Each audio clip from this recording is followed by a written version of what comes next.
Merci de nous recevoir chez vous. C'est un plaisir de vous retrouver comme tous les matins. Bien le bonjour à toutes et à tous. Et vous nous suivez sur la 98.5 Sud FM Sen Radio en synchro avec toutes nos stations régionales. Vous nous suivez aussi sur www.sudfmsenradio.com ainsi que sur toutes nos plateformes. Merci à vous de nous recevoir. Sud Matin démarre le bloc d'information. Bonjour Babacar Sam. Bonjour Maria, bonjour à toutes et à tous. On démarre avec les titres qui seront développés à 6h45 et pour cela, on va démarrer par la Casamance. La paix est toujours recherchée. Effectivement, recherche de la paix en Casamance, seul le dialogue et la réconciliation permettront de venir à bout de ce conflit. Les jeunes des 3 régions méridionales du pays exhortent les différentes parties, notamment les MFDC, à l'unité interne des factions et l'État du Sénégal à une volonté réelle de résolution de la crise en vue de l'ouverture de négociations sérieuses. Toujours dans le sud du pays, litige foncier qui oppose le village d'Oussi à Mlompe-Djikomol. Les responsables de la communauté villageoise d'Oussi réclament la restitution des conclusions de la médiation menée par l'évêque de Ziguinchor et la CNDT. Les responsables dénoncent par ailleurs les actes de vandalisme commis contre leurs biens et demandent aux autorités de prendre leurs responsabilités. Au sommaire également, impact de la pandémie de Covid-19 dans l'économie sénégalaise, notamment sur le tourisme. Gorée tremble, l'île grippée, les hôtels et restaurants sont fermés. L'activité touristique peine à redémarrer. Le premier cas testé positif pousse les insulaires à miser sur la sensibilisation. Le reportage de Aïssatou Gueba à suivre dans ce journal. Le contradictoire de ce vendredi reçoit Mariam Sao, PCA de Enda Diarmande, et Oumar Ba, directeur exécutif de IPAR. Nous allons parler bien sûr des conflits fonciers qui se multiplient dans le monde rural. Merci à vous Babacar Sam. Tels sont les titres qui seront développés dans la première édition de 6h45. Sud FM chez vous à tout instant. jërëjëfati yéen ñi saxoo di wétali ko Sud FM Sen Radio fanweeri simili ak ñaar moo tegu ci juróom benn waxtu. salaamaaleykum Hadj Maodo. maaleykum salaam soxna Maria. fa ñu koy tàmbalee mooy rek ca Casamance mu mel ni ñu ngay wut jàmm ba tey.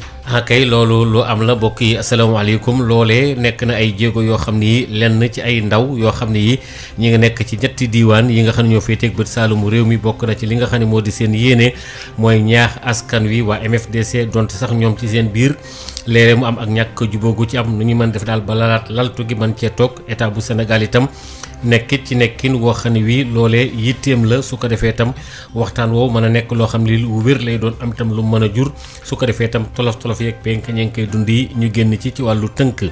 ba léegi itam ci wàllu coow ci foog gox yooyu féeteeg boori Casamance ci bët saalumu réew mi coowal suuf yoo xam ne ñaare day faral di am ci ay dëkk yoo xam ne nga nekk ci boori Oussi Molomp ak itam yi nga xam ne moo ko gétti ñi nekk ci gox yooyu lee dëkkaan yooyu la ñu ci bare bari daal taxaw nañ temm ne la nga xam ne waxoon nañ ko daal ba kenn ku nekk mën a jël sa loolee nga xam ne moo di waxtaan wu jëm ci wàllu suuf loolee dañ ko war a wekk ndax itam léeg-léeg am na ci ñooñ day ñëw rek ngir saax-saaxee yenn béréb yi te loolat am na ci ñooñ dañ koy faral di gàntal li aju itam ci Covid-19 bi fële fu mel ne Gorée gannaaw ba nga xamee ne tawat ji feeñ na foofee am ko fa indi doomu jàngoro ji lu ci bëree bëri ci ay béréb yoo xam ne dañ ko doon xéwloog yu demee noonu yéen dañu ko ne ràpp tëj itam nekkit ci ñaax askan wi ngir itam loolee ñu war cee mën a gën a aaru léegi itam ci xalaat yoo xaw a wuute daañu ci dikkaat ci léegi ci kanam incha allah loolee tey jii soxna Maria ñu ngi ko tënk ci coow yi am ñaare ci suuf si am ak itam ci yenn dëkk-dëkku kaw yi daañu ci dikkale incha allah. jërëjëf Hadj Maodo Faye yaatal gi juróom-ñaari waxtu incha allah. 34 minutes après 6h bonjour Habsa Elimane Wane. Bonjour Sis Maria. Revue des titres que l'on démarre avec Sud Quotidien. Sud Quotidien qui titre ce matin sur dialogue politique après le consensus sur le parrainage, le désaccord.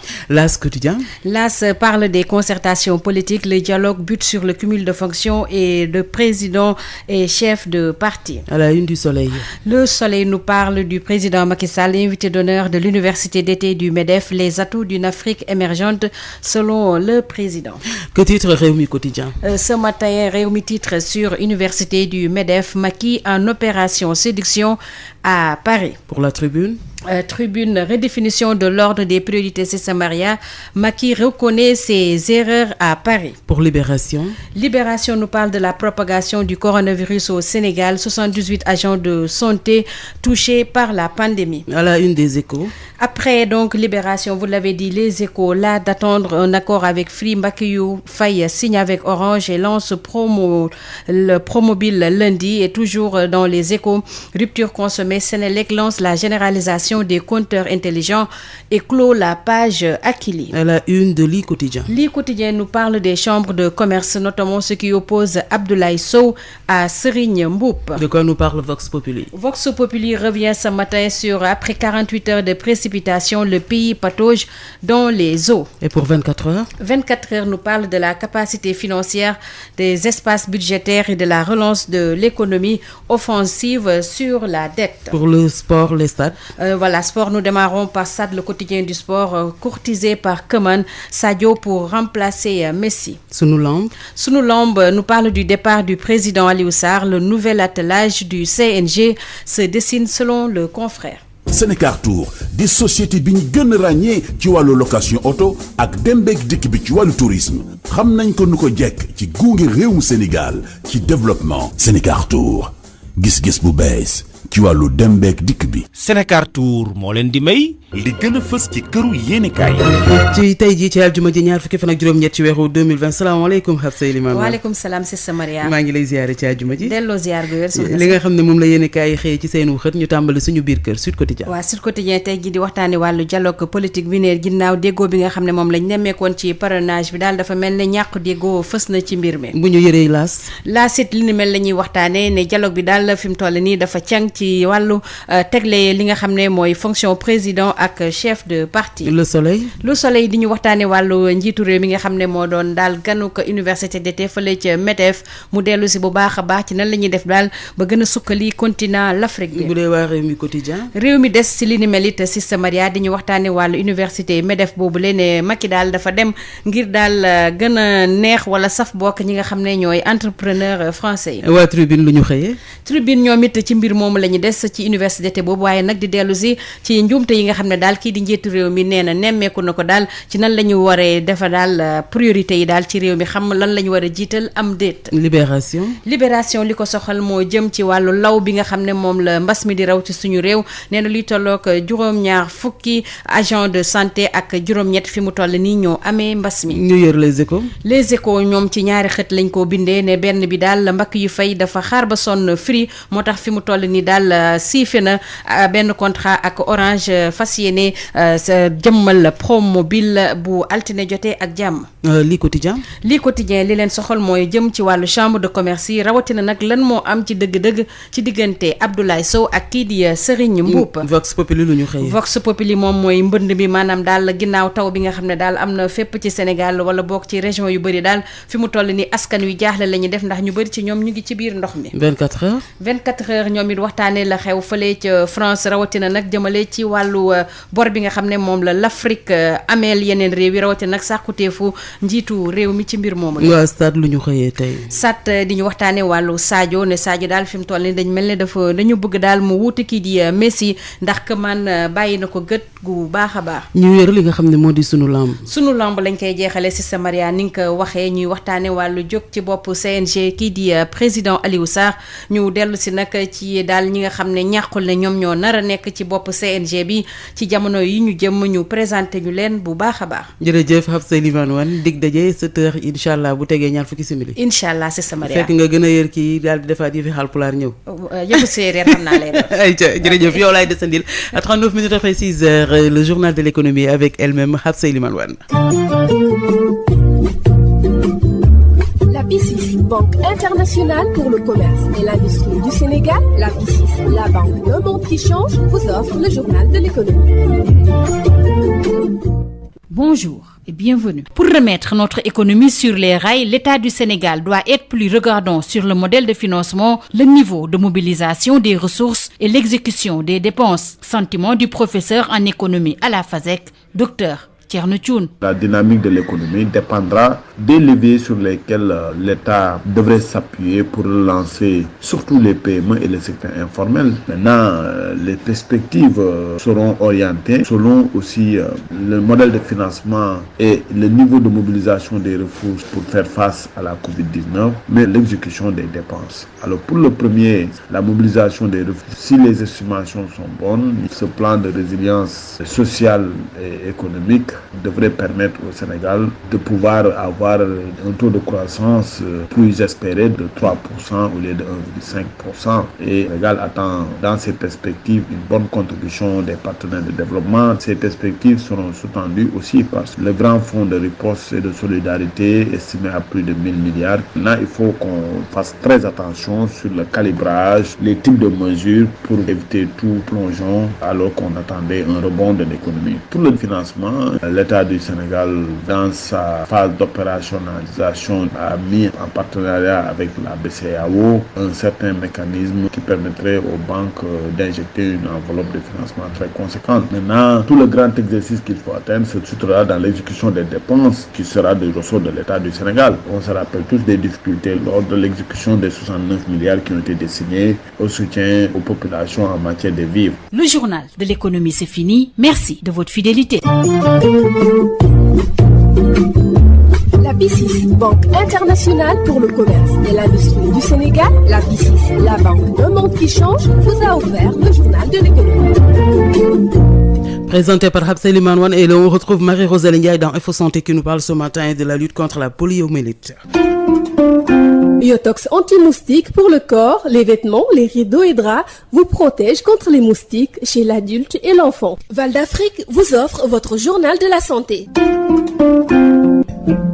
Bonjour à tous. À l'instar de beaucoup de pays de la sous-région, le Sénégal a fait des performances en matière de lutte contre la poliomyélite avec la réussite de la phase d'élimination actée par l'Organisation mondiale de la santé. Des propos du ministre de la Santé, Abdoulaye Diouf Sarr, qui présidait la cérémonie d'ouverture de la revue annuelle conjointe du Plan national de développement sanitaire et social. Selon Diouf Sarr, le SAMU national est en train de poursuivre son maillage à travers le territoire avec déjà une présence à Kaolack, à Saint-Louis et une phase de déploiement dans les régions du Sud.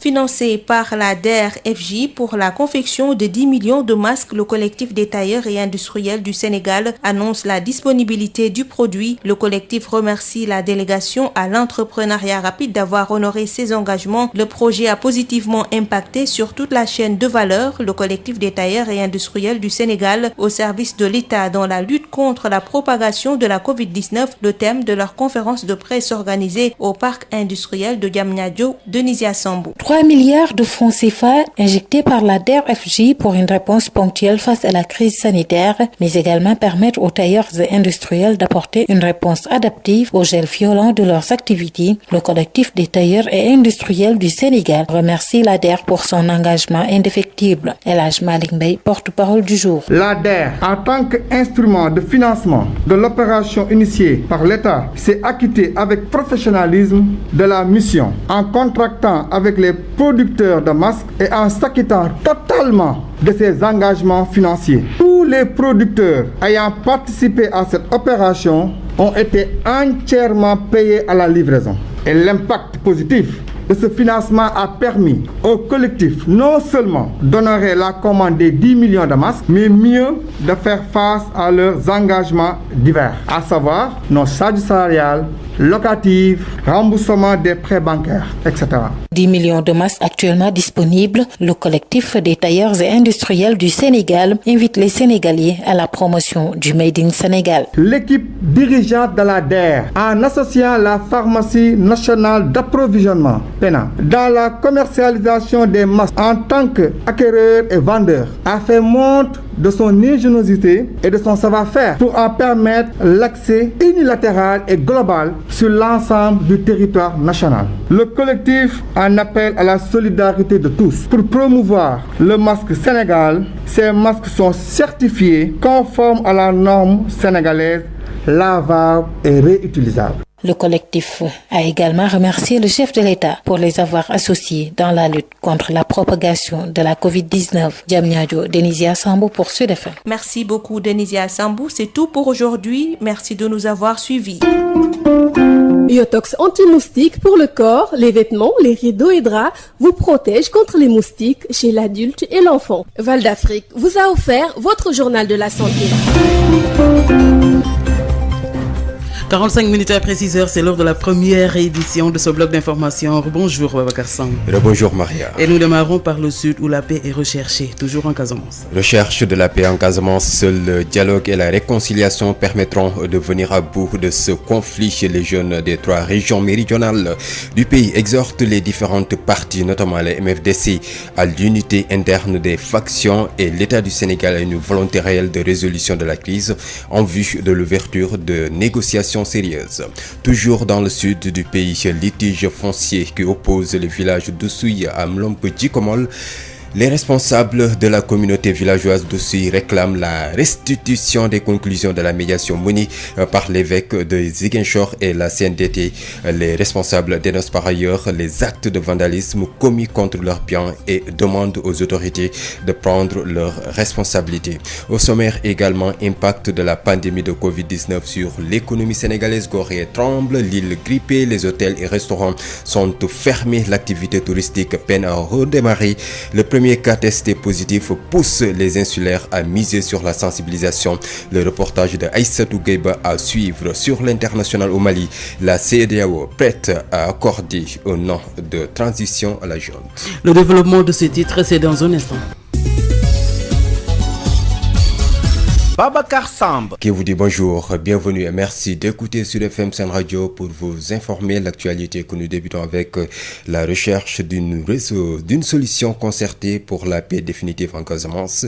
Les jeunes des 3 régions méridionales du pays exhortent les différentes parties prenantes, notamment les MFDC, à l'unité interne des factions et l'État du Sénégal à une volonté réelle de résolution de la crise en vue de l'ouverture de négociations sérieuses.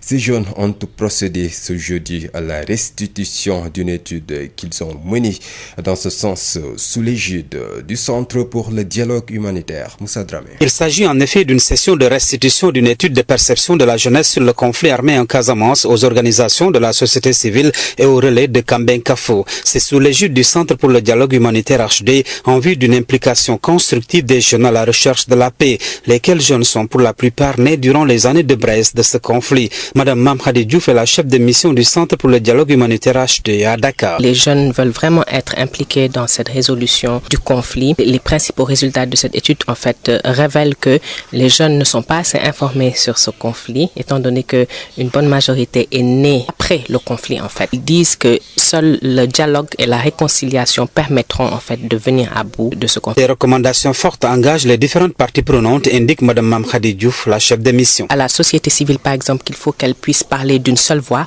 s'unir, pousser les 2 parties à aller à la table de négociation. Et au MFDC, il lui demande de pouvoir se réconcilier, parler d'une seule voix à l'État du Sénégal. Et à l'État du Sénégal également, il recommande de vraiment afficher cette volonté ferme d'arriver à bout de ce conflit et aussi permettre aux jeunes de trouver des emplois. Le président du Conseil régional de la jeunesse de Sédhiou, Dafé Bayo, souscrit à cette démarche. Les jeunes ont fait des propositions pour que vraiment cette paix en Casamance tant attendue soit une réalité. Et pour cela, nous demandons à toutes les parties de prendre en compte les propositions des jeunes au MFDC et au gouvernement, de s'asseoir autour d'une table, que vraiment cette accalmie soit vraiment une paix définitive pour que la jeunesse puisse travailler, pour que la jeunesse puisse avoir de l'emploi. Outre l'impératif du regroupement des grands ensembles en vue d'une synergie d'action, il ressort des échanges l'urgence de densifier les investissements en Casamance pour, dit-on, surmonter les contraintes liées à la pauvreté.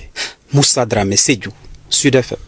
Toujours dans le sud du pays, le village d'Oussouye dans le Kassa réclame la restitution des conclusions de la médiation menée par l'évêque de Ziguinchor et le président de la CNDT concernant le litige foncier qui l'oppose au village de Mlompe-Djikomol. Les responsables de la communauté villageoise d'Oussouye ont fait face à la presse hier jeudi. Souleymane Diédhiou, leur porte-parole, que nous écoutons avec Ben Michel Kanfoudi. En effet, le 8 juin dernier, la communauté villageoise d'Oussouye a reçu l'évêque de Ziguinchor et sa délégation venue faire une offre de médiation pour la résolution du litige foncier qui oppose le village de Djikomol à celui de Oussouye.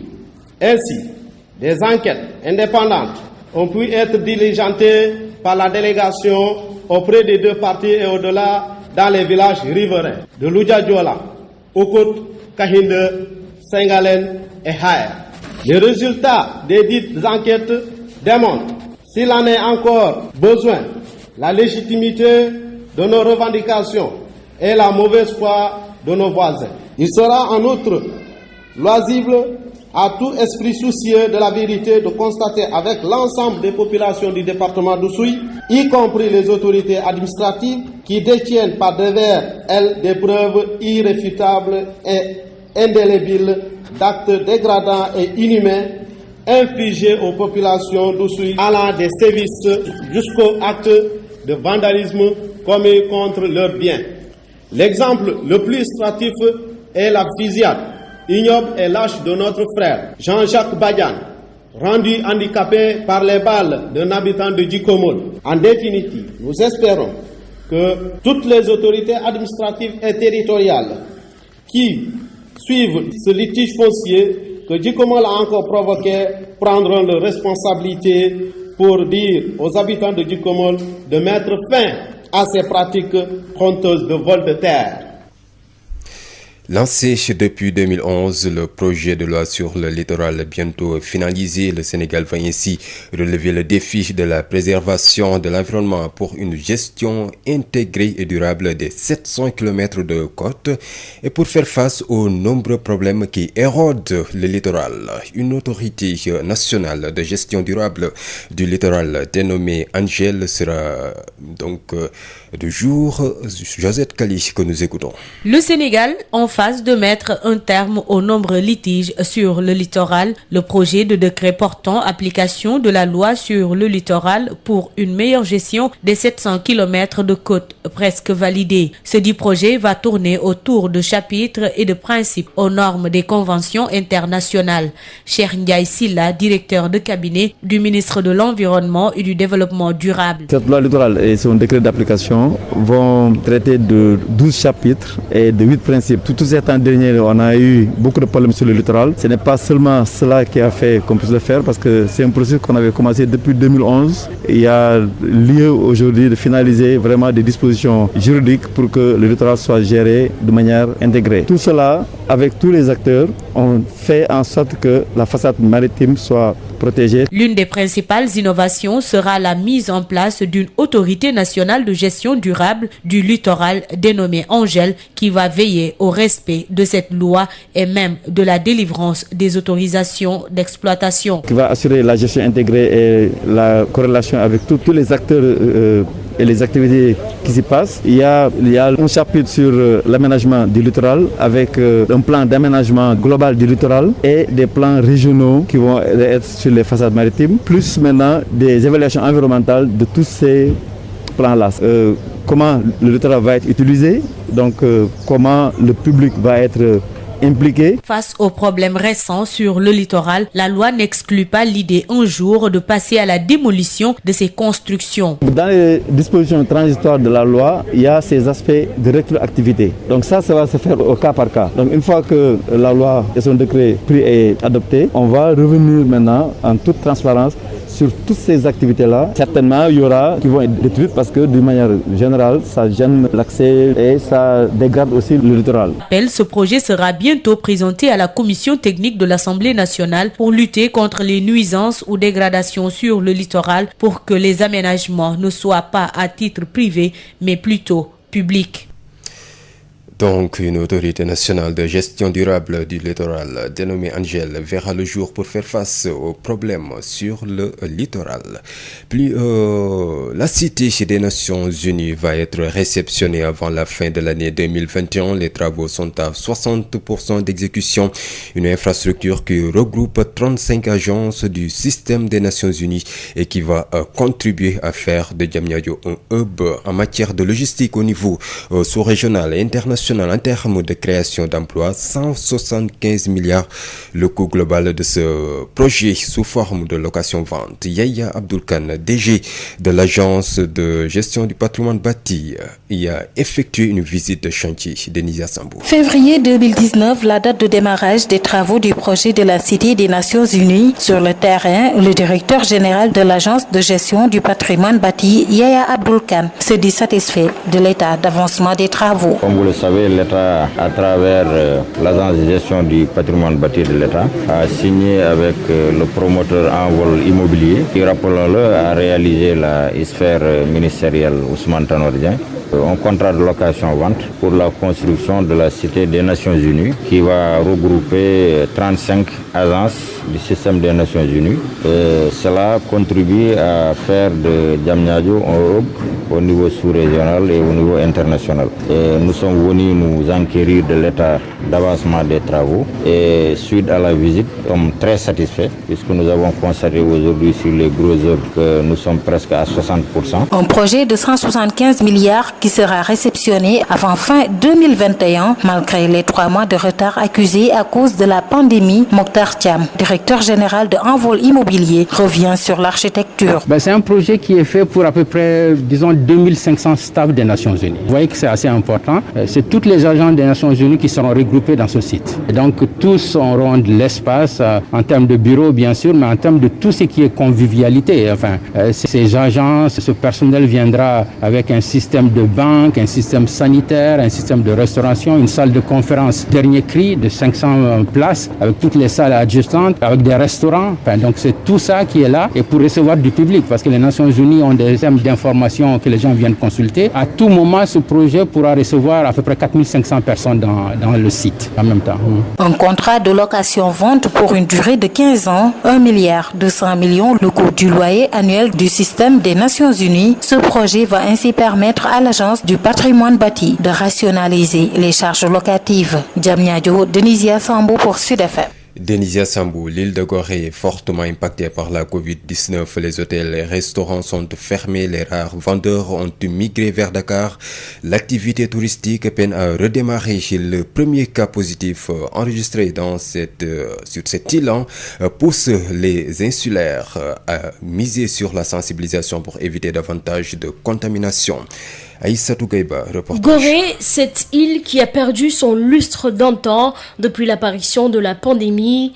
Les baignades, l'arrivée massive des touristes et Dakarois venus profiter de la belle vue et de l'histoire coloniale ont laissé place à un silence. Sauf quelques enfants qui jouent encore dans la rue.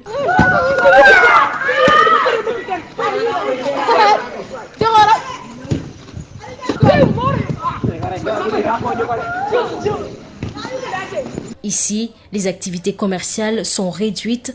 Restaurants, hôtels, tout est fermé. L'impact ne se limite pas aux restaurants et tout, mais il y a aussi les hôtels, les maisons d'hôtes et aussi, on va dire, les ambulants parce qu'eux aussi, ils vivent carrément de tourisme. Même les habitants de la ville de Dakar qui travaillaient en ces lieux ont plié bagages dans l'espoir de faire de bonnes affaires ailleurs.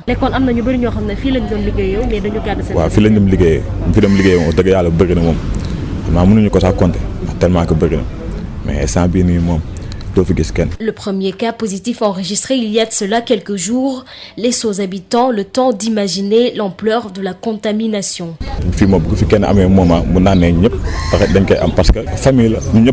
D'où la nécessité pour ces jeunes de renforcer la sécurité à l'entrée et aux sorties du port, mais aussi d'insister sur la sensibilisation. Léon Alphonse, responsable de groupes jeunes volontaires résidant à l'île de Gorée. On leur a parlé à propos du port de masque, de respecter la distanciation parce que c'est les deux seules choses que l'on puisse faire pour ne pas attraper le coronavirus. Alors par rapport à la sécurité du port, oui, il y a des agents de l'île qui veillent tous les jours à l'embarcadère.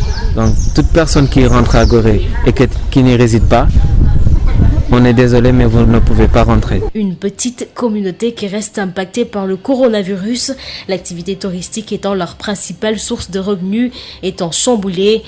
Pour aider les habitants de Gorée, plusieurs dons ont été distribués par les autorités. Et puis retenez que ce vendredi 28 se tient le deuxième sommet des chefs d'État de la CEDEAO depuis le coup d'État au Mali. L'organisation panafricaine est prête à consentir à une transition d'un an maximum. Maria. Merci à vous Babacar Samb. On vous retrouve à 7h30 pour la seconde édition.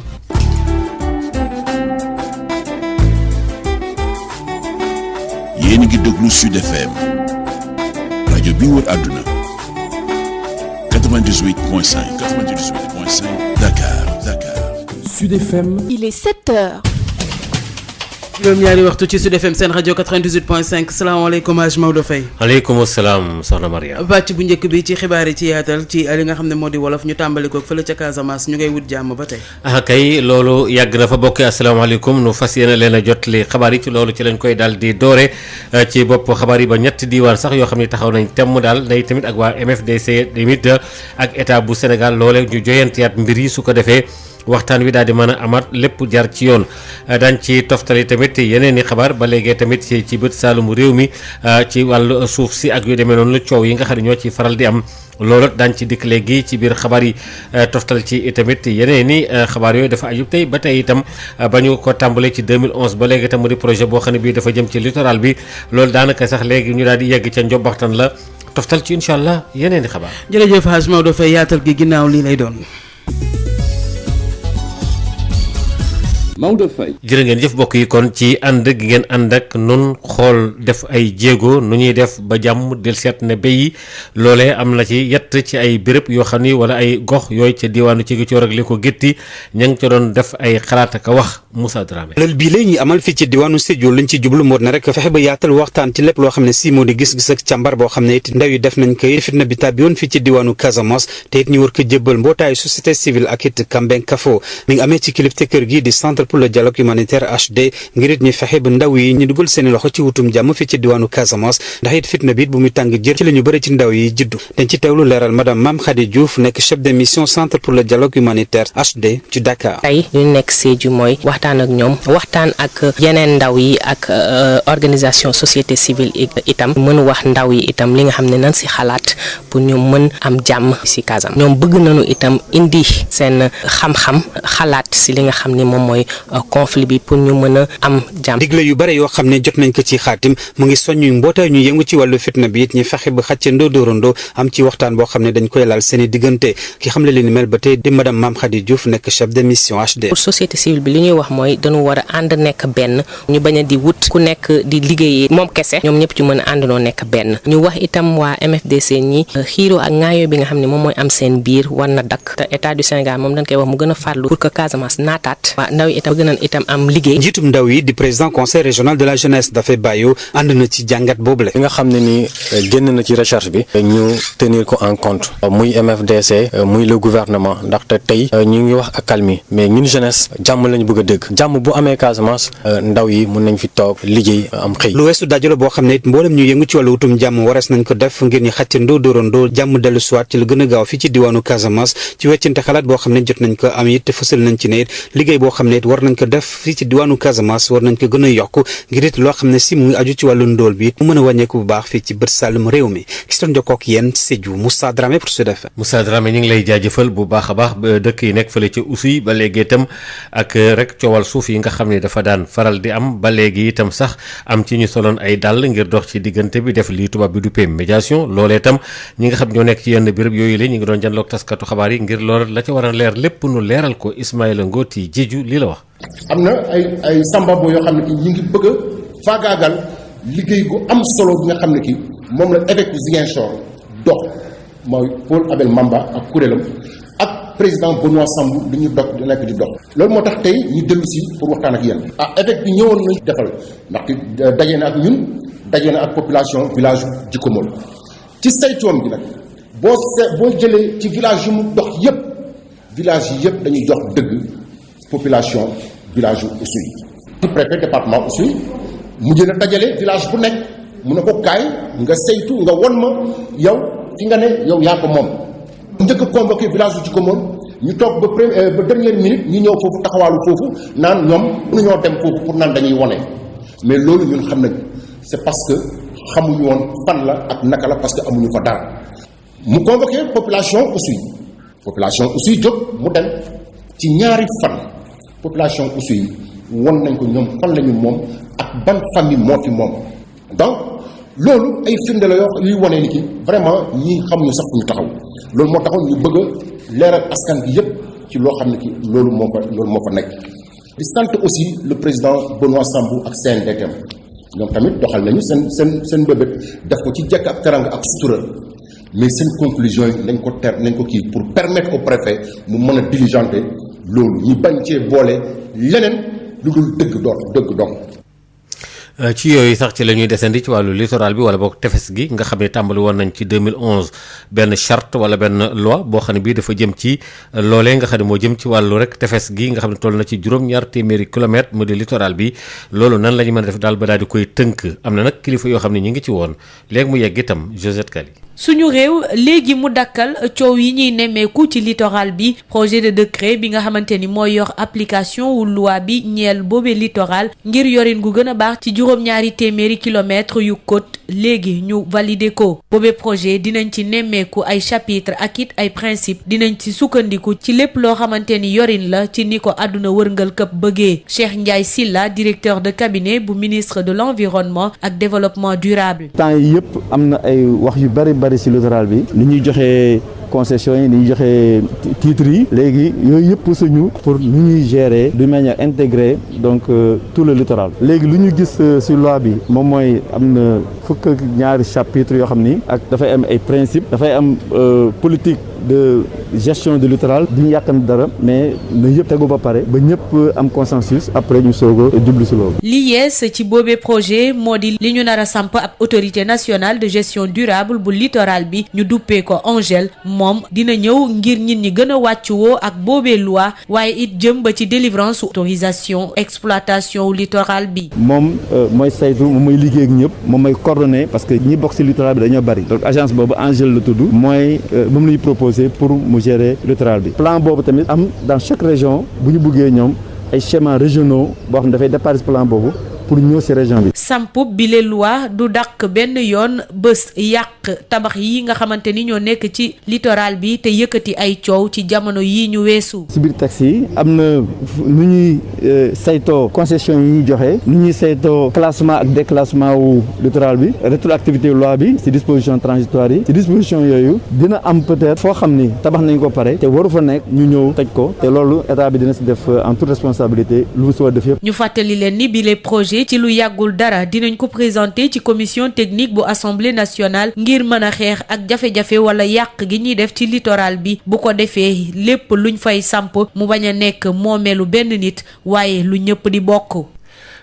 ca maanaam yi demee noonu ba léegi itam ci xabaar yi ci projet bu mag boo xam ne bii daanaka sax kii di Abdou Yaye Kane mi ngi wax ne daal daanaka mën nañ ne bu yeggee ci Afrique gi nga xam ne moo féete sowwu jant dañu naan guléet ñoom nag ay béréb la di cité yoo xam ne ñu ngi ko tuddee Nations Unies te tamit nga xam ne nee ñu daal fii ak 2021 fële ca Diamniadio dana daal di yegg liggéey boobule ak tabax yan fay def ndax nee ñu fi ñu toll téeméer bu nekk juróom benn fukk yi ci liggéey bi jot nañ koo def Denis Samb. liggéeyu projet cité des Nations Unies bi tàmbali ci février 2019 gannaaw ba mu demee nemmeeku liggéey bi directeur général agence bu ñu dénk wàllu gestion patrimoine bâti Yaya Abdoul Kane ne xelam dal na ci nuñ koy doxalee. dañ fee ñëwoon tey pour nemmeeku liggéey bi nga xam ne opérateur bi en vol immobilier mu ngi liggéeyal état du Sénégal pour tabax fii lu ñuy wax maison des Nations Unies. ambition état bi mooy regrouper agence Nations Unies yu fi nekk yëpp donc ñu ngi toll ci fanweer ak juróom ñu defal leen fii benn genre village maison des Nations Unies liggéey bi nag mu ngi avancé bu baax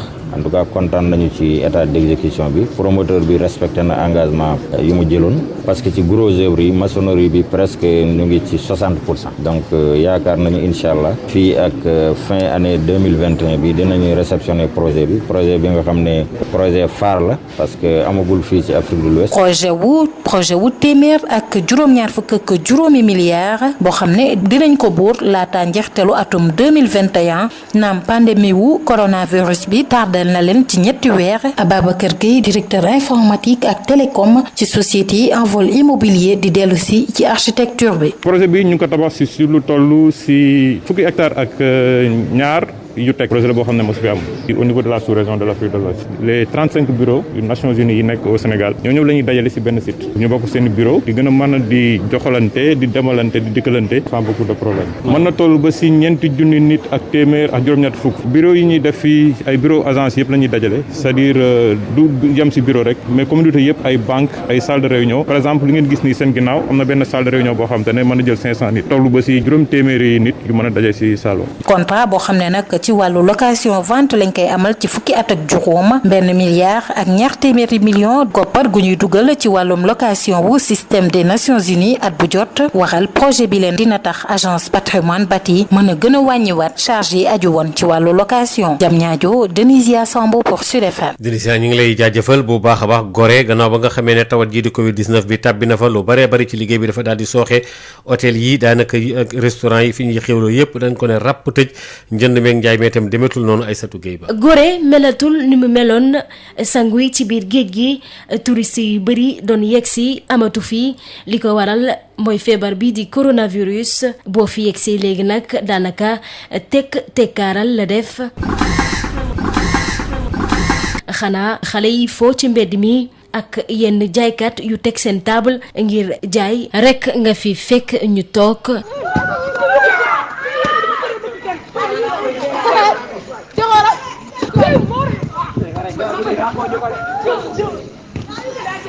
fii nag activité commerciale bi demeetul noonu restaurant yi hôtel yi lépp tëj Lamine fii ci Gorée la dëkk. métti na parce que tey jii bu demee ba loo xam ne moo fi dem dundal île bi muy tourisme bi gisatuñ ko doxul naa ne lu bëri doxul lépp tëju kay restaurant yi ñu dem nekk ci plage yi sax di liggéey aussi dara doxul. ñu dëkkoon Dakar nga xam ne dañ fi doon ñëw ngir liggéey si daanaka dañoo rek lem seen i dëbës dem seen yoon ndax gisatuñu fii. li leen tax a toog. lekkoon am na ñu bëri ñoo xam ne fii lañ doon liggéeyoo mais dañu gàddu seen. waaw fii lañ dem liggéeyee fi dem liggéeyee moom dëgg yàlla bëri na moom maa mënuñu ko sax compter tellement que bëri na mais instant bii nii moom doo fi gis kenn. seen cas coronavirus bi njëkk bi ñu am tiital leen loolu li ko waral nag mooy dëkk boobee tuuti gi mi tuuti. fii moom bu fi kenn amee moment mun naa ne ñëpp dañ koy am parce que famille la ñun ñëpp xamante. loolee waral nag ñu daal di tàggat ndaw ñee ci lu jëm ci wàllum yokku kaaraange bi ci dëggu beeg génn bi ci biir port bi waaye itam fëgg kër gu nekk ngir daal di fa rek yokk li di sensibilisation bi. Léon Alphonse bokk na ci ñiy jiite groupe jeune volontaire résident fii ci Gorée. donc du coup ñun dañu teel a jël suñu ay matuwaay wax ak population bi di leen sensibiliser di leen wax ci lii xamante ne mooy port de masque bi. ab dëkkuwaay bu ndaw boo xamante ne lii di feebaru coronavirus laal na leen bu baax laal boobee nag jëm ci wàllum activité touristique dem beeg dikki bi fi doon am wàññeeku bu baax autorité nag ngir jàppale leen daal di jël ay matuwaay lu ci mel ni daal di leen jox ay kit alimentaire ngir rek gën a wàññi seen tolof-tolof yi ñu dëkkee jamono ji. ji amoon ca Tiwaawoon ba ñett genn njaboot ñëpp faatu ci diggante gaawu jàpp dibiir ñooñu denc nañ leen démb ci alxames yi ñaar fan ak juróom-ñaar ci weer wi kii di Penda Ba wax nañu ne ñu ngi ko denc ci armée yi nekk fële ca Ndiassane mu nekk ci wetu woy juróom bu góor Cheikh Ahmed Tidiane Kane moom ak doomam ji jigéen jooju mu faatoon ñoom la ñu boole ci benn bammeel la ñu wax Babacar Sow. njomb bi am ci Tiwaawoon Cheikh Kane ak soxnaam Penda Ba ak seen doom ñaari at denc nañu leen tey jii ginnaaw ba nga xamee ni yóbbu woon nañ leen ca Ndakaaru ngir defal leen autopsie daal di leen jébbal njaboot gi nga xamee ni ba léegi mu ngi ci naqar pour ñu jébbal leen seen boroom ci quartier Ndut di gox boo xam ne ba léegi ñi ngi woy ak seenub naqar ak njaaxle waaye itam ay laaj yoo xam ni mu ngi ci seen bopp Cheikh Kane ak doomam ñu ngi leen denc ci armeelu Xalxuus ca Tivaouane soxnaam di Penda Ba ñu yóbbu ko ca Ndiassane di métit boo xam ni bii ba léegi doomu Tivaouane yi ñu ngi ci laam-laamee njaboot gi ci boppam yëkkati ay kàddu ni daal wàllum xaro biñ ci wax amul benn yoon ndaxte am na ay mbir yu ñu fekk ca bërëb ba police scientifique def li ni mel di police boo xam ni bi njomb bi amee def na bésub lëm ci kër googee waaye am na loo xam ni ba léegi leerul ci bopp askan wi ci mbir moomee nga xam ni ginnaaw bu ñu leen yóbboo autopsie Ndakaaru ba jébbal néew yi seenu njaboot ba léegi amul benn xibaar bu rotee ci police scientifique bi nga xamee ni ba mbir mi amee la ci dugal loxoom. ñuy fàttali dibéer gi ñu weesu la ñu gis ñetti néew ci quartier Dabax jàkkaarloog station EDK bu Tivaouane ba ñëpp di lam-laamee ni ku góor ki moo rey soxnaam rey doomam balaa muy xaru waaye ba mbir mi tàbbee ci loxo yoon ba léegi askan wi yeewoo ci Tivaouane ñu ngi ciy xaar ay leeral di mbir mu ñuy toppandi Tivaouane Babacar Sow dañ ci jokk ak yéen pour Sud FM. Babacar Sow ñu ngi lay jaajëfal bu baax a baax soxna si kon foofu la ñuy daal di taxawante. jërëjëf Fatou Maodo Faye dig daje 8h incha allah ngir yeneen i xibaar ci yaatal ci kàllaamay ko 30 minutes après 7h seconde édition de ce bloc d'information. Bonjour Babacar Sow. Rebonjour Maria. Seconde édition que l'on démarre avec le Sud-Just qui est soutenu par certains syndicats. Et c'est la coalition des confédérations syndicales de travailleuses et travailleurs du Sénégal qui vole au secours des travailleurs du Sud-Just. La coalition impute la responsabilité au gouvernement et invite l'État à respecter les acquis et droits des travailleurs par un dialogue franc concernant les travailleurs de la Société africaine de raffinage. La CCSS alerte, la boîte traverse d'énormes difficultés.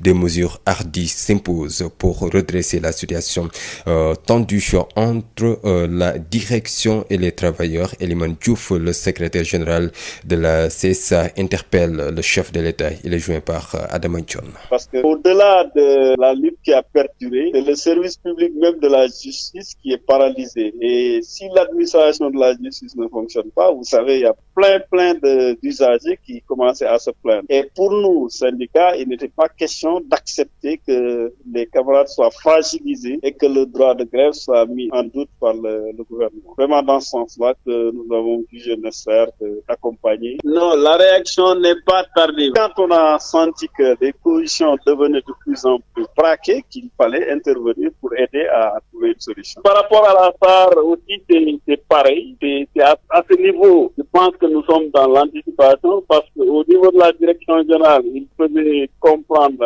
qu'il n'y aurait pas d'idée. Mais aujourd'hui, tenant compte de la position et des informations des travailleurs, aujourd'hui, il est urgent que le gouvernement prenne des mesures pour que le système de raffinage soit continue. Parce que si ça ne continue pas, nous risquons d'aller vers des bonnes alertes que le gouvernement prenne des mesures hardies pour que vraiment cette situation nous a fait passion très rapidement. Retenez que le Sud-Just a suspendu son mouvement d'humeur pour poursuivre les négociations avec la tutelle. Et puis, grogne dans le secteur de l'éducation. Le syndicat autonome pour le développement de l'éducation et de la formation, SADEF, réclame un guichet unique national pour résoudre les lenteurs administratives préjudiciables, selon eux, à la carrière des enseignants. Son secrétaire général Mbaye Sarr, en tournée dans la région de Sédhiou, exige par ailleurs la reprise de l'épreuve des mathématiques du CFEE en raison, dit-il, des intempéries et autres dysfonctionnements liés à l'organisation. Mbaye Sarr, secrétaire général du SADEF, au micro de Moussa Dramé. Ici à Sédhiou, les enseignants que nous avons rencontrés souffrent terriblement des lenteurs et lourdeurs administratives qui plombent sérieusement leur carrière. Parce que vous le savez, ces enseignants à Sédhiou sont d'abord victimes de la position géographique par rapport à Dakar et également ces enseignants sont parfois placés dans des endroits difficiles d'accès. Il s'y ajoute maintenant la question relative aux lenteurs et lourdeurs administratives qui plombent sérieusement leur carrière. Et c'est la raison pour laquelle notre organisation s'injure contre cet état de fait et exige illico presto le règlement définitif de cette question relative justement aux lenteurs administratives. Pour ce faire, demandons au président de la République d'ordonner l'institution d'un guichet unique tous les 6 mois pour regrouper l'ensemble des services de l'État qui doit agir sur les dossiers concernant les enseignants. Et de ce point de vue, les enseignants pourront être traités à chance égale et que la qualité pourra être obtenue et que l'équité va être de mise, sans quoi les enseignants risqueront toujours d'être pénalisés et le système éducatif va continuer d'en pâtir. Sur un autre plan aussi,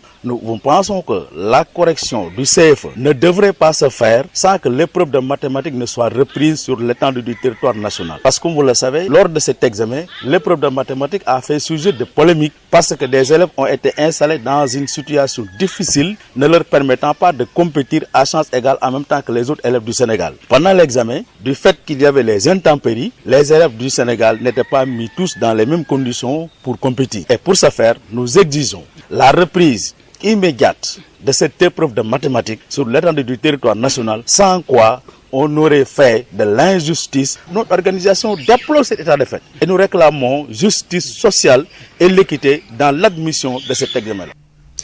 Le village d'Oussouye dans la Kassa réclame la restitution des conclusions de la médiation menée par l'évêque de Ziguinchor et le président de la CNDT concernant le litige foncier qui l'oppose au village de Glompe-Djikomol.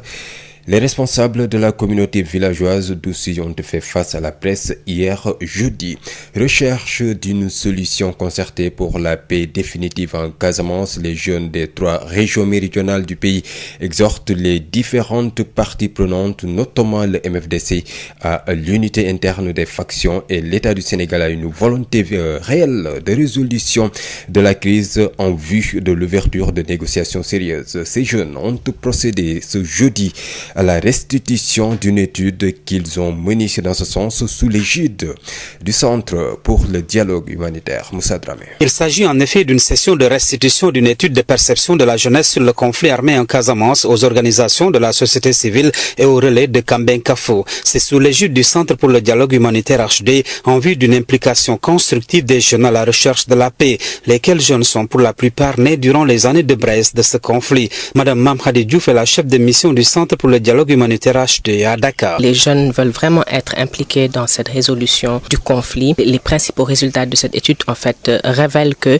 les jeunes ne sont pas assez informés sur ce conflit, étant donné que une bonne majorité est née après le conflit en fait. Ils disent que seul le dialogue et la réconciliation permettront en fait de venir à bout de ce conflit. Des recommandations fortes engagent les différentes parties prenantes, indique Madame Mamkhadi Diouf, la chef de mission. À la société civile par exemple qu'il faut qu'elle puisse parler d'une seule voix, s'unir, pousser les 2 parties à aller à la table de négociation. Et au MFDC, il lui demande de pouvoir se réconcilier, parler d'une seule voix à l'État du Sénégal. Et à l'État du Sénégal également, il recommande de vraiment afficher cette volonté ferme d'arriver à bout de ce conflit et aussi permettre aux jeunes de trouver des emplois. Le président du Conseil régional de la jeunesse de Sédhiou, Dafé Bayo, souscrit à cette démarche. Les jeunes ont fait des propositions pour que vraiment cette paix en Casamance tant attendue soit une réalité. Et pour cela, nous demandons à toutes les parties de prendre en compte les propositions des jeunes au MFDC et au gouvernement, de s'asseoir autour d'une table, que vraiment cette accalmie soit vraiment une paix définitive pour que la jeunesse puisse travailler, pour que la jeunesse puisse avoir de l'emploi. Outre l'impératif du regroupement des grands ensembles en vue d'une synergie d'action, il ressort des échanges l'urgence de densifier les investissements en Casamance pour, dit-on, surmonter les contraintes liées à la pauvreté. Moussa Dramé, Sédhiou, Sud FM. Moussa Dramé, 9 milliards de francs CFA pour l'extension du réseau hydraulique, la construction de structures sanitaires entre autres dans la ville de Touba-la-Sainte. C'est dans le cadre du PACASEN, projet d'appui aux communes et aux agglomérations. Les travaux vont démarrer avant la fin de l'année, a annoncé le directeur général de l'AGETIP qui était à Touba hier jeudi. Le démarrage des opérations de reboisement de l'autoroute Ila-Touba est prévu mardi. La même opération de reboisement sera également lancée sur l'axe autoroutier Malick Sy, aéroport Léopold Sédar Senghor de Dakar, a annoncé le ministre de l'Environnement et du Développement durable, Abdou Karim Sall. 200 plants de cocotiers sont plantés ce jeudi au niveau de la corniche de Fatick sur un linéaire de 1500 mètres dans le cadre de la campagne nationale de reboisement en présence du ministre de l'Environnement et du Développement durable, Abdou Karim Sall, engage les collectivités territoriales. L'objectif fixé, mesdames et messieurs, c'est 20 millions de plants Ngoursar. Le ministre de l'Environnement et du Développement durable a présidé ce jeudi des actions de reboisement au niveau de la corniche de Fatick dans le cadre de la campagne nationale de reboisement. 200 cocotiers au total sont plantés sur un linéaire de 1500 mètres par les populations, les agents des eaux et forêts et les autorités administratives qui se sont mobilisés pour la réussite de cette journée de reboisement dans la ville de Mamindis. Abdou Karim Sall magnifie l'engagement et la collaboration des acteurs qui ont changé le visage de la corniche de Fatick. Les collectivités territoriales seront mobilisées pour atteindre l'objectif de 20 millions de plants avant la fin du mois de septembre prochain, dit-il. Cette route qui mène à Foundiougne et qui traverse une bonne partie de Fatick est est en train de changer de visage par la magie de la collaboration, par la magie de l'engagement, par la magie de la mobilisation. 200 cocotiers ont été plantés ce matin. Je pense que cette campagne est partie pour être une réussite. Les collectivités territoriales seront mobilisées pour que nous puissions atteindre l'objectif de 20 millions de plants avant la fin du mois de septembre. Le maire de la ville lance un appel aux populations pour la protection de ces plants qui entrent dans le cadre de l'ambitieux projet de la commune pour cette plage. Matarba avertit. Nous invitons tout le monde à l'engagement, mais aussi à protéger ces plants qui ont été mis aujourd'hui. C'est presque 200 cocotiers. L'autre jour, quand j'ai reçu le patron de l'ADIE, le directeur général, nous avons même prévu de mettre l'Internet au niveau de cette plage. Donc, nous travaillerons avec la police, avec toutes les autorités administratives pour mettre les dispositions nécessaires pour sanctionner tout saboteur de ce grand projet. La commune a déjà remis l'éclairage sur toute la route. Le maire demande aux jeunes et aux femmes de poursuivre cet engagement pour reboiser toute la commune. Ngor Sarr, Fatick, Sud FM. Gossard, retenez que le pèlerinage de Nguédiaga à Malika, deuxième plus grand événement pour la communauté layène, est annulé cette année à cause de la pandémie de Covid-19. La Covid-19 avec ses impacts, l'île de Gorée est fortement impactée par la Covid-19. Les hôtels et restaurants sont fermés, les rares vendeurs ont migré vers Dakar. L'activité touristique peine à redémarrer. Le premier cas positif enregistré sur l'île pousse les insulaires à miser sur la sensibilisation. Aïssatou Gueye-Ba. Gorée, cette île qui a perdu son lustre d'antan depuis l'apparition de la pandémie. Les baignades, l'arrivée massive des touristes et Dakarois venus profiter de la belle vue et de l'histoire coloniale ont laissé place à un silence. Sauf quelques enfants qui jouent encore dans la rue.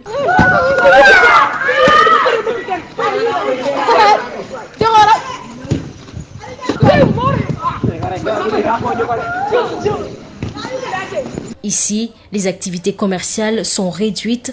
Restaurants, hôtels, tout est fermé. L'impact ne se limite pas aux restaurants et tout, mais il y a aussi les hôtels, les maisons d'hôtes et aussi, on va dire, les ambulants, parce qu'eux aussi, ils vivent carrément de tourisme. Même les habitants de la ville de Dakar qui travaillaient en ces lieux ont plié bagages dans l'espoir de faire de bonnes affaires ailleurs.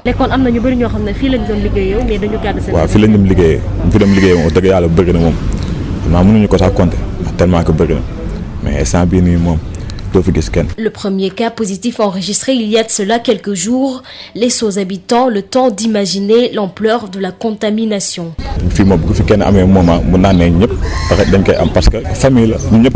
D'où la nécessité pour ces jeunes de renforcer la sécurité à l'entrée et aux sorties du port, mais aussi d'insister sur la sensibilisation. Léon Alphonse, responsable de groupe jeunes volontaires résidant à l'île de Gorée. On leur a parlé à propos du port de masque, de respecter la distanciation, parce que c'est les deux seules choses que l'on puisse faire pour ne pas attraper le coronavirus. Alors par rapport à la sécurité du port, oui, il y a des agents de l'île qui veillent tous les jours à l'embarcadère. Donc toute personne qui rentre à Gorée et qui n'y réside pas, on est désolé, mais vous ne pouvez pas rentrer. Une petite communauté qui reste impactée par le coronavirus, l'activité touristique étant leur principale source de revenus, étant chamboulée. Pour aider les habitants de Gorée, plusieurs dons ont été distribués par les autorités. Voilà Maria, c'est la fin de cette édition d'information. Merci à vous Babacar Samb. Au revoir chers auditeurs. Merci Aïda et à bientôt. Sud Éducation, la toute nouvelle émission de Sud FM en compagnie de Mariem et Aïda. Et tu lèves un genou, tu lèves l'autre genou et maintenant tu sautes. Canal Plus mu ngi leen di ñaanal bëccëgu jàmm. Sud FM. Il est 8h. juróom-ñetti waxtu ci Sud FM seen rajo 98.5 salaamaaleykum El Hadj Maodo Faye. aleykum salaam soxna Maria. ay ñu tàmbali xibaar yi ñaareel bi pàcc. kay jërëjëf soxna Maria bokk yi am ngeen jaajëf ci ànd ngeen ànd ak noonu juróom-ñetti waxtu moo jot ca Massiré Dramé mala boog Missiré Dramé. ca Missiré Dramé ñu ngi leen di nuyu bokk yi nekk ci gox yooyu la ñu daal di door xabaar yi gannaaw ba ñu leen nuyu ci syndicat yu booloo CSA mi ngi ci ak itam FGTS CNTS FC INSAS UDTS ak yeneen i mbootaay di jàppale liggéeykat yi nekk ci biir bu tribunaux yi ne daal gouvernement bi ci boppam moo war a wekk lépp loo xam ne aju na ci loolu xaatimoon na ko seen diggante fi saa si dañ ci daal di déglu secrétaire général bi nga xamee ne moo di Elimane Diouf bu CSA waxtaan ci ak Adama Ndione. ci wàllu vraiment du tey rek lañ ciy wax ci doon wax ak centrale bi nga xam ne fa lañ appuyé muy UNSA mais coalition bi day accompagner centrale syndicale bi nga xam ne moo nekk dans le secteur et bu demee nag ba fu toll nii nga xam ne dem nañ ko vraiment service public de la justice commencé na traversé jafe-jafe yu bëri constaté nañ aussi que gouvernement bi au lieu mu trouver des solutions ministère de tutelle daf doon lu waaye maanaam puusante ak liggéeykat yi ba créer bras de fer boo xam ne du jur jàmm pour kenn en ce moment ci la ñuy wax ne vraiment coalition bi jot na nag mu ñëw gën a accompagner centrale bi leen doon jóge pour que ñu trouver solution loolu rek waaw jafe-jafe SAR yi moom dafa nekk lu gën a doy waar parce que direction ba ak gouvernement bi ñooy puusante naan difficulté am li am na mais ñun liggéeykat yi li ñu wax vraiment que gouvernement bi jëlul ay mesures armes ci wàllu mi ñuy gérer le système de raffinage gérer SAR yooyu ñu jëm ci ay difficultés parce que comme ni ñu ko xamee société de raffinage société bu yàgg la et vraiment bëgg ñu mu nasax ba ñu tomb bi jégaaniwaat le pétrole ou le pétrole ba carburant donc loolu moo tax vraiment ñu àddu pour demander gouvernement les mesures yi ñu war a jël yëpp de regarder le système de raffinage maanaam fexe ba entreprise yi la continuer def li ñu doon def ci wàllu liggéey. ñu ngi kooku doon Elimane Diouf di secrétaire général bu CSA gannaaw ba nga xam ne sax ñoom dañ doon jàppale sax ba tey itam syndicat boobu nga xam ne moo nekk ci wàllu justice ñii nekk ci wàllu njàng mi fii nu toll nii ñoom syndicat bi ñu duppee SADEF ñoom itam ñu ngi doon def tournée am lu leen naqari lool itam ne daal ñoom sax dañ leen a wërtal benn guichet unique ndax itam seen i mbir daal dafa gàllu góose lool te dañ ci taxawee itam baaxul secrétaire général ba di Mbaye Sarr ma nga woon waxtaan fële ci boori Sédhiou ak Moussa Dramé ñu teewlu ko. jàngalekat yi nga xamante ne bi ñoom la ñu dajal fii dañoo jànkoonteeg ay problème yu doy waar par rapport ak li ñuy wax lenteur administrative parce que dañuy déposer seeni dossier toog ay ati at dossiers yi duñ ko traité dañu jàpp ne jàngalekat yi nga xam ne ñoo nekk Sédhiou yemuñu ak jàngalekat yi nekk Dakar wala ñu nekk Kaolack wala ñu nekk Thiès parce que ñoom seen position géographique moo leen permettre à chaque fois buñ ko soxla ak Dakar xool seen dossier ensuite également conditions yi ñu leen affecté ci milieu yu nga xamante ne bi xaw na jafe pour nga àgg fa ak conditions ya fay nekk mais malgré tout ñu accepté dem fa di jàngale ci conditions yu mucc ay bu ci ay lenteur administrative dollee ko loolu dafay ñëw pour andil leen nasaxal leen gouvernement du Sénégal na jël ay matuwaay yu mat sëkk pour que la question des lenteurs administratives jeex ci système bi pour que loolu mën a nekk nag dañuy wax président de la République mu taxawal li tubaab naan guichet unique nga xam ne tous les services de l'État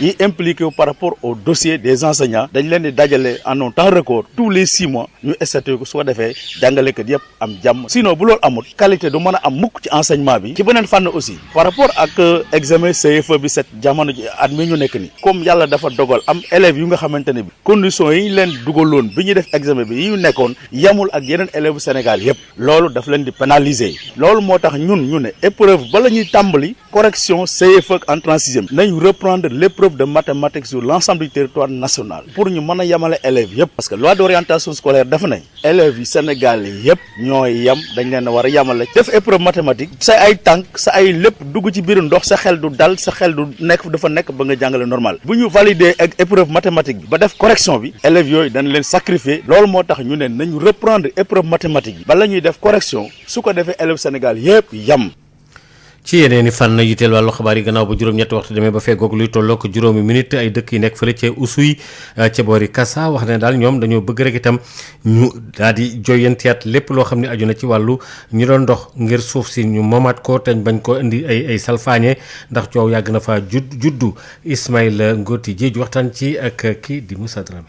am na ay sambabo yoo xam ne ki ñu ngi bëgg a faagaagal liggéey gu am solo bi nga xam ne ki moom la évêque Ziguinchor dox mooy Paul Abel Mamba ak kuréelam ak président Benoît Sambou li ñu dox di nekk di dox loolu moo tax tey ñu dellu si pour waxtaan ak yéen évêque bi ñëwoon nañu defal ndaxte daje na ak ñun daje na ak population village Djikomol ci saytoom bi nag boo jëlee ci village yu mu dox yépp village yi yépp dañuy jox dëgg population village yu Oussouye ci préfet département Oussouye mujj na dajale village bu nekk mu ne ko kaay nga saytu nga won ma yow fi nga ne yow yaa ko moom njëkk a convoqué village yu Djikomol ñu toog ba dernière minute ñu ñëw foofu taxawaalu foofu naan ñoom mënuñoo dem foofu pour naan dañuy wone mais loolu ñun xam nañ c'est parce que xamuñu woon fan la ak naka la parce que amuñu fa dara mu convoqué population aussi jóg mu dem ci ñaari fan population aussi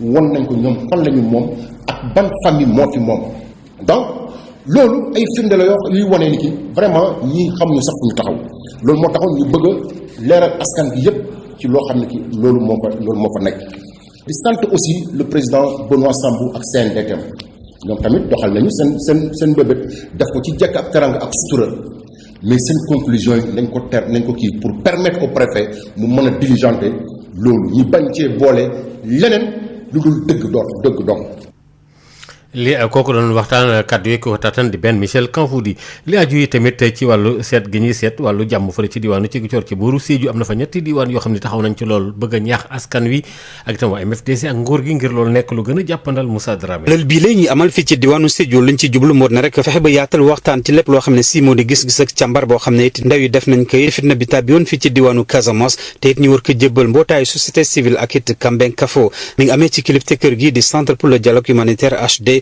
ngir it ñu fexe ba ndaw yi ñu dugal seeni loxo ci wutum jàmm fii ci diwaanu Casamance ndax it fitna bi it bu muy tàng jër ci la ñu bëri ci ndaw yi juddu dañ ci teewlu leeral madame Mame Khady Diouf nekk chef de mission centre pour le dialogue humanitaire HD ci Dakar. tey ñu nekk Sédhiou mooy waxtaan ak ñoom waxtaan ak yeneen ndaw yi ak organisation société civile itam mën wax ndaw yi itam li nga xam ne nañ si xalaat pour ñu mën am jàmm si Casamance ñoom bëgg nañu itam indi seen xam-xam xalaat si li nga xam ne moom mooy conflit bi pour ñu mën a am jàmm. digle yu bare yoo xam ne jot nañ ko ci xaatim mu ngi soññu mbootaay ñu yëngu ci wàllu fitna bi it ñu fexe ba xàccandoo dóorandoo am ci waxtaan boo xam ne dañ koy laal seen i diggante ki xam ne li ni mel ba tey di madame Mame Khady Diouf nekk chef de mission HD. pour société civile bi li ñuy wax mooy dañu war a ànd nekk benn ñu bañ a di wut ku nekk di liggéeyee moom kese ñoom ñëpp ci mën a àndandoo nekk benn ñu wax itam waa MFDC ñi xiiroo ak ŋaayoo bi nga xam ne moom mooy am seen biir war na dakk te état du Sénégal moom dañ koy wax mu gën a farlu pour que Casamance naataat waa ndaw yi itam bëgg nañ itam am liggéey. njiitum ndaw yi di président conseil régional de la jeunesse dafay bàyyo ànd na ci jàngat boobule. li nga xam ne ni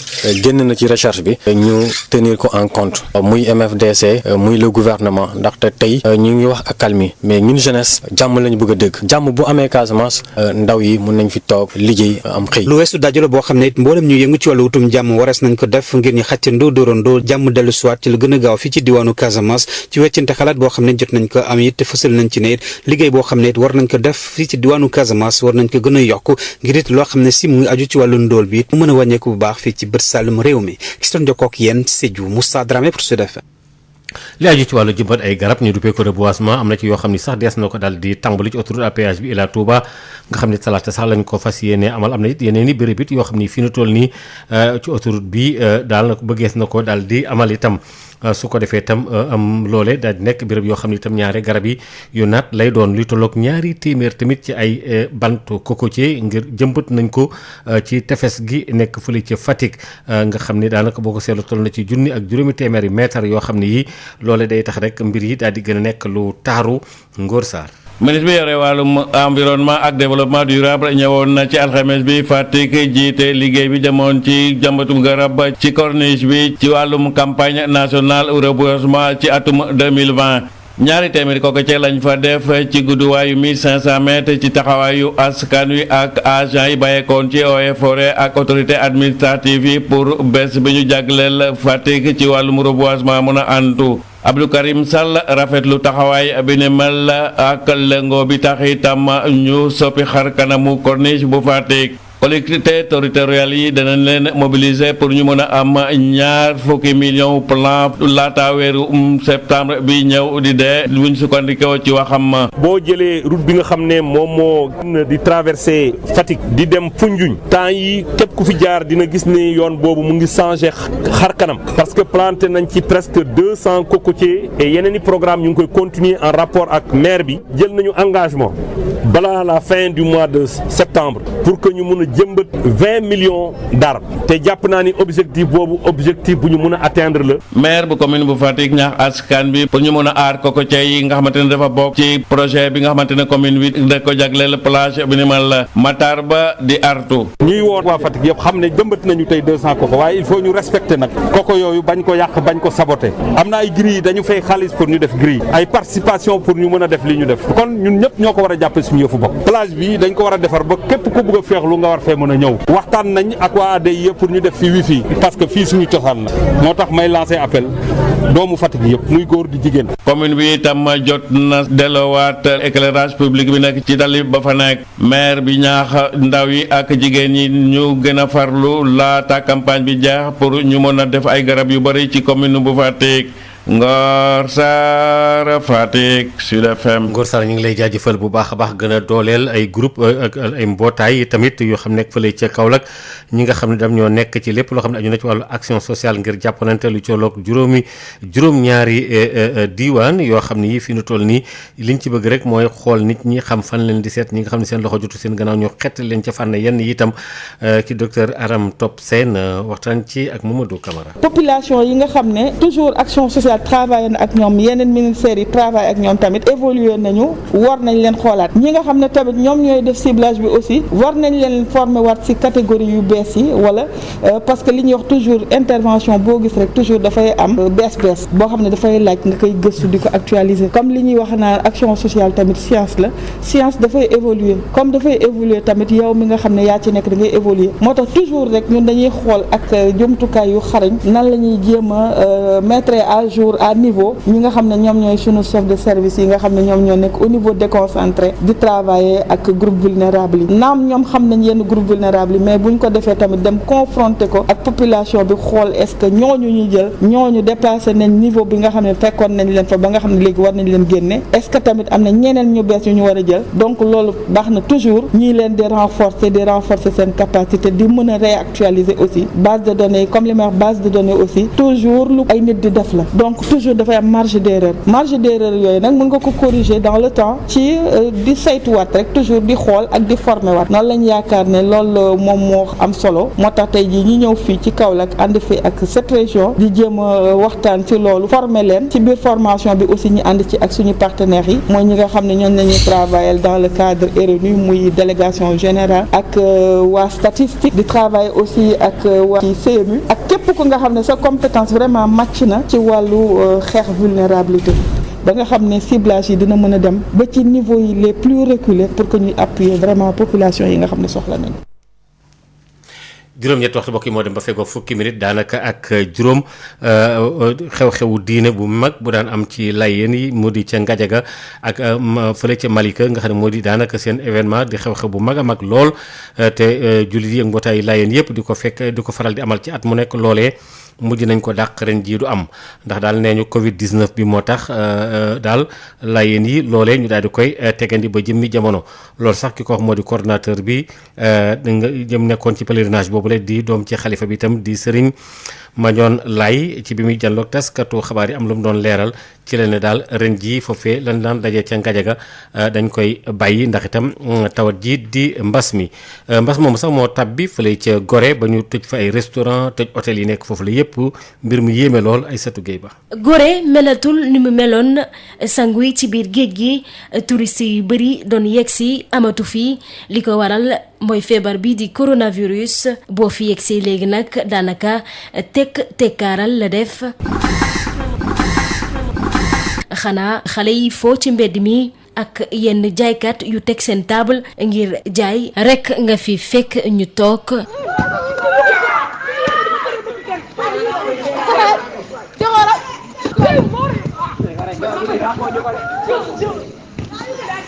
fii nag activité commerciale bi demeetul noonee restaurant yi hôtel yi lépp tëj Lamine fii ci Gorée la dëkk. metti na parce que tey jii bu demee ba loo xam ne moo fi dem dundal île bi muy tourisme bi gisatuñ ko doxul naa ne lu bëri doxul lépp tëju kay restaurant yi ñu dem nekk ci plage yi sax di liggéey aussi dara doxul. ñu dëkkoon Dakar nga xam ne dañ fi doon ñëw ngir liggéey si daanaka dañoo rek lem seen i dëbës dem seen yoon ndax gisatuñu fii.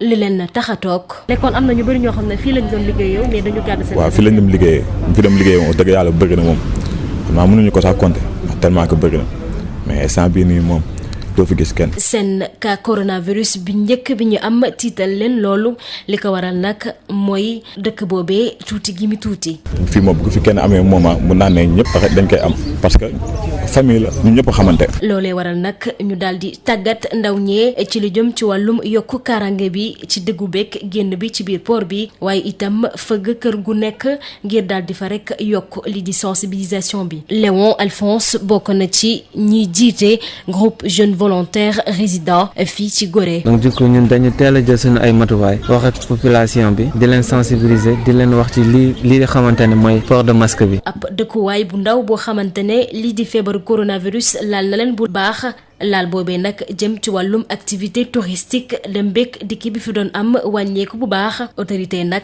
ngir jàppale leen daal di jël ay matuwaay lu ci mel ni daal di leen jox ay kit alimentaire ngir rek gën a wàññi seen tolof-tolof yi ñu dëkkee jamono ji. juróom-ñetti waxtu moo dem ba feggoo fukki minute ak juróom-ñaar soxna Maria foofu la ñu daal di taxawandi. jërëjëf Maodo Faye jaajëfal la jërëjëfati. tout de suite Marie-Rosalie Ndiaye dans Info Santé. Yotox anti-moustique mooy aar mag ak ndaw ci bépp matu-matu yoo am na booy piis ci rideau yére ak moustiquaire ak booy diw ci yaram. Val d'Afrique moo leen di may seen journal de la santé. asalaamaaleykum mbokk déglukat yi niki dëkk yu bari yu nekk ci Afrique sowu jant Sénégal def na ay jéego yu takkoo takku ci wàllu xeex gi ñuy xeex yenn feebar yi mel ni poliomyélite waaye tamit gannaaw ba mu yeggee ci lu ñu duppee phase d'élimination bi nga xam ne organisation mondiale de la santé da ko dëggal lu ni mel di ay kàddu bu ministre de la santé et de l'action sociale Abdoulaye Diouf Sarr mu doon jiite ubbiteek revue annuelle conjointe bu plan national de développement sanitaire et social bu Sénégal bu ñu sukkandikoo ci Diouf Sarr SAMU national mu ngi def ay jéego yu mag a mag ci biir réew mi yépp di fa wasaare mëninam naka noonu teew na ca diwaanu Kaolack ca diwaanu Ndar te it ñu ngi toll ci ab phase de déploiement ci diwaan yi nekkee ci bët saalumu réew mi. mbootaay gi ëmb tailleur ak industriel yi nekk fii ci Sénégal gannaaw ba leen DER financé ngir ñu defar lu toll ci fukki million ci ay masque ñu ngi yegle ne lu ni mel antu na collectif bi di jaajëfal délégation entrepreneuriat rapide ci li mu jëfee diggéeye mu defoon ak ñoom tax nag ba projet boobee nga xam ne ñu ngi ci sóobu woon indi coppite bu mag a mag ci seen liggéey ñu woote woon ab ndaje ak taskatu xibaar yi ngir waxtaane seen mbootaay googe ëmb tailleur ak industriel yi nekk fii ci Sénégal nañu jàppale nguurug Sénégal ci xeex gi ñuy xeex mbas mi di Covid-19. Denisia Sambou. 7 milliards koppar gu waa délégation à l'entrepreneuriat rapide jégleel collectif tailleur ak industriel Sénégal ngir ñu xeex wopp bi di coronavirus waaye tamit ñu bañoon na toog loxoy neen ci jamonoy crise bi collectifu tailleur ak industriel yi di jaajëfal bu baax a baax waa DER El Hadj Malick Mbaye moo yoroon kàddu bés bi. bi mu ko jëlee teg ko ci kaw table bi ñu liggéey masque yi tax na ni que secteur bi yeneen secteur yi nga xamante dañu impacté woon yëpp ci coronavirus bi waaye ku ne xam na ni secteur u ñaw wax dëgg yàlla tane woon na ci te loolu bu amee DER a tax ndaxte permettre nañu plus de 70 unités de production yoo xamante ni ñoo ngi doon dox ci réew mi plus de 5000 emplois ñoo xamante dañu waroon dem tëdd seen kër parce que liggéey amul woon DER a tax ñooñu am liggéey ñu toog maintenir le travail mu am ñeneen ñoo xamante ni ñooy sous-traité liggéey yi plus de 1000 personnes ëpp na ko ñoo xamante ni tamit seen liggéey ci liggéeyu masque yi sooxewut waaye buñ ko liggéeyee tam ba pare DER amee lu ñu ci ñaari dërëm. fukki million wu masque yoo xam ne nag jamono ji ñëw nañu ko ba pare collectif tailleur ak industriel u Sénégal di woo askan wi ñu jëfandikoo li ñu ñawee fii ci réew mi. defar nañ ko nag ba pare masque yi yëpp pare nañ yëpp am certification masque yee gën masque yi nga xamante ni moom la ñuy importer di ko indi ndax la ñuy importer di ko jëlee bitim réew xamuñu fu ñu ko defaree xamuñu ci yan condition lañ ko defaree ndax ñan ñu ko indil ñun ñii wér nañu ni que masque yooyu sunu masque yi ko gën fop te tubaab yi nga xamante ni ñoo ngi jëndi masque bu ñu jotoon suñuy masque yi ñu defar dañuy daw bërëb kon nag ñun sénégalais tamit dañuy ñaan askan wi ñaan le gouvernement ñaan le président Macky Sall pour que masque yi nga xamante ne defar nañ ko y a plus de 8 millions de masques yoo xam ne ñoo ngi ci dépôt yi ñu mun koo jël pour que ñu mun koo jox askan wi parce que masque yi mun nga koo fóot boo ko fóotee pare da nga ko utiliser waat te di nga ko utiliser plusieurs fois. collectif bi jaajëfal tamit na njiitu réew mi gannaaw ba mu leen boole ci xeex bi ñuy xeex mbas bi di Covid-19 Diamniadio Denisia Sambou pour Sud. ma lay jaajëfal bu baax a baax Denisia Sambou xibaar wergu yaram fi lañ koy ndar képpee di leen ñaanal bésu jàmm. yotox anti-moustique mooy aar mag ak ndaw ci bépp matu-matu yoo am na booy piis ci rideau yére ak moustiquaire ak booy diw ci yaram. Val d'Afrique moo leen doon may seen journal de la santé. ñu àndoon ci ak ki nga xam ne moo di Marie Rosalie Ndiaye jaajëfal leen bu baax a baax jaajëfal Pape Abdoulaye Dieye mi nga xam ne moo nekkoon ci wàllu xarala gi jaajëfal léegi ñu saxo di wétali ko Sud FM seen rajo merci à vous de nous avoir reçus ci kanam léegi incha allah Oustaz Aliou Sall Serigne Mbacké Sylla ak ki nga xam ne rek moo di Oustaz Alioune Mbaye dinañu fi teew gunge leen waaye laata loolu ñu bàyyi leen ak waa service commercial bu ñu ca noppee bref yi dina ñëw ak waa rédaction Maria Rubez j'étais devant ce micro rendez-vous lundi incha allah 6h30.